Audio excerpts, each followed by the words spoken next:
This is মুকিউনা প্রুরিয়েন্স, যেটাকে আলকুশি বলা হয়, বিলাই খামচি বলা হয়।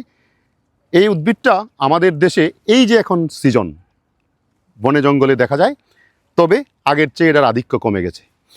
এটা কিন্তু অত্যন্ত যন্ত্রণাদায়ক। এই যে আপনারা তেঁতুলের মতো ফল দেখতে পাচ্ছেন, এই তেঁতুলের মতো ফলে প্রত্যেকটা ফলের উপরে বেশ ছোটো ছোটো ট্রাইকোম আছে। এগুলো যদি আপনার ত্বকে বিঁধে যায় তাহলে হিস্টামিন রিলিজ করে।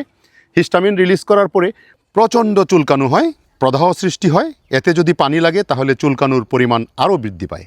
সো দ্যাট এটা অনেক সময় দেখা যায় কি, বাতাসে এর ট্রাইকোমগুলি বাহিত হয়ে যে বানরের গায়ে পড়ে, এই জন্য এটার আরেকটা নাম দেওয়া হয়েছে বান্দরুলা। তবে এটা যতই চুলকানো সৃষ্টি করুক, এটা কিন্তু একটা গুরুত্বপূর্ণ ঔষধি উদ্ভিদ।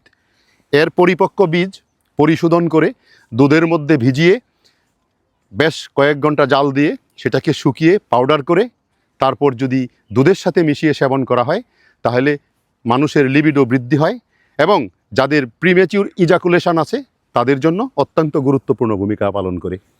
এই উদ্ভিদটি যদি আপনারা কোথাও দেখেন, এটাকে নষ্ট করতে চেষ্টা করবেন না।